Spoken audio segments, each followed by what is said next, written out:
Hi, I'm Des, and this is 10 movies that should be in the Criterion Collection. Before I begin, let me just say that I'm going to be leaving out the obvious ones like Casablanca and focusing instead on more obscure movies or movies that were once popular but are now either out of print or close to forgotten. So let's get to it. Number 10. Ladies and gentlemen, The Fabulous Stains. If you grew up in the 80s, you probably remember this movie from late-night basic cable. Starring Diane Lane and Laura Dern, Ladies and Gentlemen, The Fabulous Stains follows the rise and fall and rise again of Corinne Burns and her band, The Stains. Before Tiffany, here in the real world, played concerts at shopping malls, The Stains in the movie played concerts at shopping malls. Before Courtney Love and the Riot Girls of the 90s in 1982, The Stains got there first. Now, most movies with a fictional band are notorious for having music that is shockingly bad. Not so with this one. Many of the Stains' songs were written by Steve Jones and Paul Cook of the Sex Pistols. The song The Professionals is terrific. The movie also stars a very young Ray Winstone. Seriously, look at him. And also Fee Waybill from the band The Tubes, looking for some reason like a member of a Kiss cover band called Half Kiss. Number 9. It took long enough, but Criterion finally released Adam Egoyan's Exotica, and now it's time for more. And so number 9 isn't one particular Egoyan film, it's a call for a comprehensive box set. Features, short films, all of it. Most of Egoyan's early films are out of print and hard to find, and all of them are deserving of a place in the Criterion Collection. Number 8. Altered States. Directed by Ken Russell and based on a novel by Paddy Chayefsky, who wrote the movie Network, Altered States follows a man, played by William Hurt, into a sensory deprivation tank and further into the recesses of his own mind, there to unlock, well, no spoilers. People use lists like these for film recommendations, and far be it from me to ruin the experience of anyone watching these movies for the first time.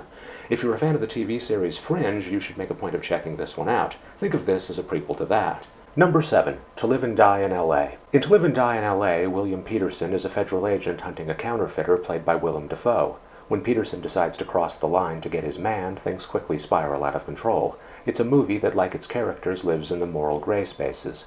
A fast-paced thriller that's also smart and surprising, with at least one "oh my god, that didn't just happen" moment. It's one of William Friedkin's best films, and that car chase is exciting as fuck, and beyond impressive. This was in the days before CGI and computer trickery. Real cars, real stunt drivers, and hey, that's Daphne from Frasier. Number 6. Mute Witness. The story of a mute woman who witnesses a crime on a film set after shooting for the day has wrapped, and the producers make use of the set for another kind of film, and I'm sorry, but anything I say here would be a spoiler. But the film's writer and director Anthony Waller just keeps ratcheting up the suspense. Edge of your seat all the way through, and Hitchcockian in all the best ways imaginable, and with an appearance by an actor you won't expect to see, but that everyone who talks about this movie always manages to spoil. Well, not me. I won't spoil it.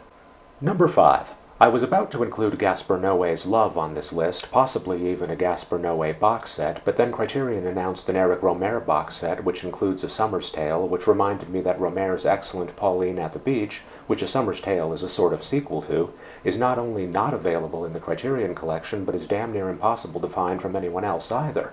And so I ditched Gaspar Noé's film and replaced it with Pauline at the Beach. If you're a fan of Rohmer's long and, in my opinion, endlessly fascinating conversations, then this one about a girl, Pauline, and her older cousin and the various men they meet at the beach is for you. It's one of Rohmer's best. Number 4. Working Girl. Yes, Working Girl. The story of a woman played by Sigourney Weaver who at every turn is undermined and sabotaged by the deceptive and manipulative Melanie Griffith character Tess is... Wait, that's not what this movie is about. Sorry. I just naturally side with Sigourney Weaver characters. Anyway, Melanie Griffith is the hero, Sigourney Weaver is the villain, and Melanie Griffith is at her best in this film, and watching it you can understand why she became such a huge star in the 80s, also starring Harrison Ford as Sigourney Weaver's boyfriend, at least until he meets Tess. Another way of looking at it is to say that this is the movie where Han Solo dumps Ellen Ripley for Cherry 3000. Number 3. Have you ever wondered what the TV show Friends would be like if it was written by French novelist Michel Houellebecq? Then boy do I have a movie for you. Your Friends and Neighbors.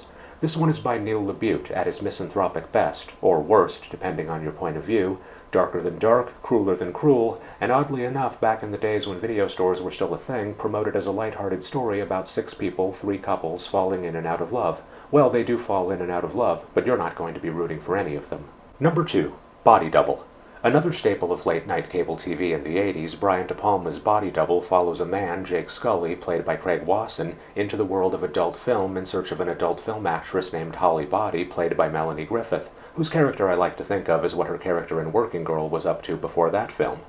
There's more going on in this movie than just a lurid reworking of Rear Window and Vertigo, as De Palma blends the worlds of 1980s porn and music videos and Hollywood movies into a bouillabaisse of nods and references, using one to inform the other with odd mashups like the band Frankie Goes to Hollywood performing Relax in a porn film, and Jake, an actor playing a vampire in a movie within the movie that is so blatantly, obviously supposed to be Billy Idol from the Dancing with Myself music video.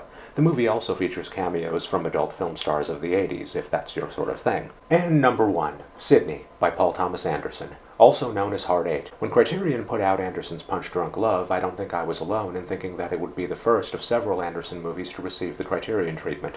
Boogie Nights, Magnolia, but alas, no, maybe someday. But Sydney is the one that most deserves it. Criterion should get on this one right away. It's a great movie and ranks high on my list of Anderson's best films. And that's the list. Maybe I'll do another one sometime, because there are a lot of other movies that belong in the Criterion Collection. As always, if you liked this video, remember to click like, and if you didn't like this video, click like ironically, and I'll see you in the next one.